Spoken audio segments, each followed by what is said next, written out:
Você sabe, depois da vinheta sempre tem informação de Inter fresquinha saindo do forno aqui no canal. Muito bom dia a todos e a gente vai falar sobre vários assuntos, entre eles Libertadores da América e Campeonato Brasileiro, preocupação do Internacional em relação à arbitragem e tudo mais da projeção de Inter e Juventude aqui no canal. Mas antes, peço para que você deixe seu like nesse vídeo, se inscreva aqui embaixo, ajuda bastante, não custa nada, é só apertar no botão de se inscrever e também ativar as notificações, o sininho, para não perder nenhum vídeo novo aqui do canal. Sem mais delongas, bora pro vídeo! E a gente vai começar falando sobre Copa Libertadores da América, porque o Bahia venceu a equipe do Atlético Nacional. Parece que o secador colorado não funcionou muito ontem na Libertadores. O Bahia acabou vencendo na segunda etapa com o gol do William José. O empate talvez fosse o melhor resultado pensando nesse momento na tabela. Porém, pessoal, tenho que falar uma coisa para vocês. Talvez a vitória do Bahia não seja o pior resultado possível. Eu acho que uma vitória do Atlético Nacional ainda seria um pouco mais complicada de lidar nesta fase da competição. O que a gente pode falar, pessoal, em relação a essa classificação? O grupo está desta forma. O Bahia é o líder com 7 pontos, o Inter é o segundo com 5 pontos, o Atlético Nacional o terceiro com 3 e o Nacional do Uruguai o lanterna com 1 ponto conquistado. O Inter vai ter 2 jogos agora fora de casa em sequência, contra o Atlético Nacional na Colômbia, contra o Nacional no Uruguai e fecha contra o Bahia jogando no estádio Beira-Rio. E por que eu digo, pessoal, que essa vitória do Bahia não é tão ruim assim?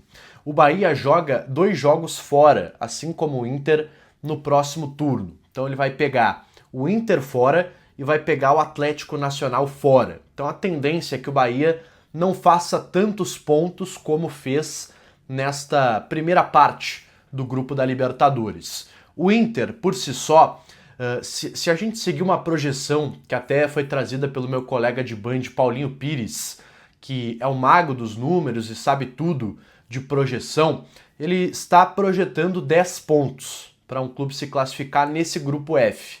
Então, dentro dessa projeção do Paulinho, o Inter precisaria repetir a sua campanha do primeiro turno, ou seja, empatar 2 jogos e vencer um terceiro, ou até vencer 2 jogos e perder um terceiro jogo, chegaria nesse caso a 6 pontos. Mas o Inter tem que fazer no mínimo 5, ou seja, poderia empatar os 2 jogos fora, contra Atlético Nacional e Nacional do Uruguai, e vencer o Bahia em casa. Ou até vencer um dos jogos fora, vencer em casa, e aí já está garantido. Mas a questão é, o Inter não pode pensar em perder o jogo da Colômbia, porque isso pode complicar bastante o Internacional.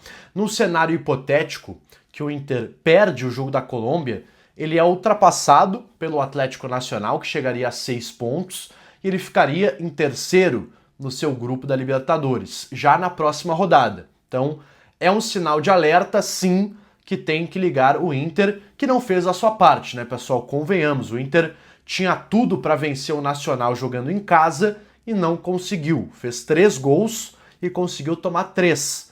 Conseguiu o empate apenas contra o Nacional, que acaba complicando ainda mais a vida do Inter. Caso tivesse vencido, seria hoje líder do seu grupo com 8 pontos. Teria já uma classificação até encaminhada, porque o Atlético Nacional estacionaria nos 3 e o Nacional teria 0 pontos, ou seja, o Inter já teria 8 pontos de vantagem em relação ao último colocado e 5 pontos de vantagem em relação ao terceiro. Então a vantagem já seria muito larga, já seria muito grande, difícil de ser recuperada nesse segundo turno. Mas o Inter fez o favor de empatar com o Nacional e complicar todo esse grupo da Libertadores da América. Quero falar agora, pessoal, sobre a partida entre Inter e Juventude, nesse final de semana, virando a chave agora para o Campeonato Brasileiro, que é o assunto que o Inter se preocupa nesse momento, que é a competição mais importante do momento. O Inter é o 12º colocado, não faz um bom início de campeonato, embora tenha enfrentado times poderosos no início da competição, mas precisa da vitória neste sábado, 4 da tarde, contra o Juventude.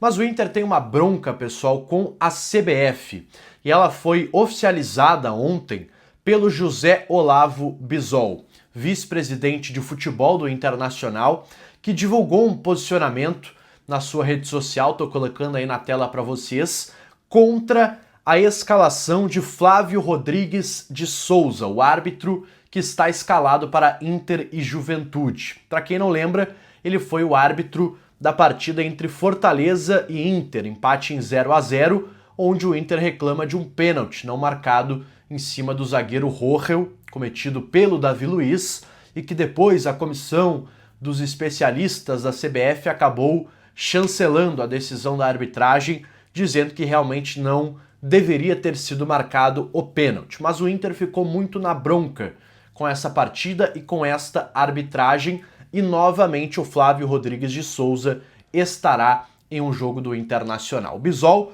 classificou essa decisão da CBF como, no mínimo, insensível, tratando, claro, da polêmica recente em relação ao jogo do Inter contra o Fortaleza e o pênalti não marcado. Dentro de campo, pessoal, o Inter deve ter um time modificado. O Roger já havia falado sobre isso na sua última entrevista coletiva. O Fernando deve ser preservado na partida desse final de semana e o Ronaldo deve ser o titular desta função. A informação que eu recebi, pessoal, ainda ontem à noite, depois de gravar o vídeo para vocês, é que os jogadores que começaram a partida contra o Nacional ainda não treinaram no campo. Sim, essa é a informação. Os jogadores que começaram como titulares a partida da terça-feira não trabalharam com bola nem na quarta e nem na quinta, nem ontem. Eles só vão trabalhar no gramado com bola hoje, na atividade desta tarde, 4 horas, que vai ser decisiva. O Roger vai tomar as decisões a partir da atividade de hoje. É possível que mais jogadores, além do Fernando, sejam preservados, mas isso eu não tenho como antecipar agora, porque o Roger vai definir isso a partir das 4 horas da tarde no CT Parque Gigante. Mas existe sim uma chance de outros jogadores serem preservados. Mas mantenho a informação que trouxe ainda durante a semana, depois da partida aqui no canal. A ideia do Inter é ter um time muito competitivo, próximo da força máxima. Então, a ideia é preservar o menos possível. Será preservado apenas o jogador que a comissão técnica entender que de fato tem um risco maior de lesão, de se lesionar e acabar desfalcando o Inter ainda em mais jogos dessa sequência pesada de competições. Libertadores, ali na frente a Copa do Brasil e também, principalmente, o Campeonato Brasileiro. E você, o que acha dessa escalação do Flávio Rodrigues de Souza? A CBF, ela brinca e brinca demais com os clubes brasileiros. Era só não escalar o Flávio Rodrigues no jogo do Internacional para evitar qualquer polêmica. Mas a CBF gosta da polêmica e gosta do confronto. O Inter fez a manifestação oficial, mas não deve ter nenhuma mudança em relação a essa escalação. Também comenta aqui embaixo o que você está achando da Libertadores. E aí, o Inter se classifica em primeiro, em segundo, ou corre risco de cair na primeira fase da competição? Eu acho que está bem complicado, viu, pessoal? Acho que o Inter ainda se classifica, mas vai ser tudo definido na última rodada contra o Bahia, jogo no estádio Beira-Rio. Eu volto ainda hoje, pessoal, para a gente atualizar o Inter no fim da tarde, depois do treinamento. A gente vai ter novidades, vai ter atualizações certamente sobre o time que entra em campo contra o Juventude. Deixa o teu like nesse vídeo, se inscreve aqui no canal, ativa as notificações e eu volto num próximo conteúdo. Valeu e até mais!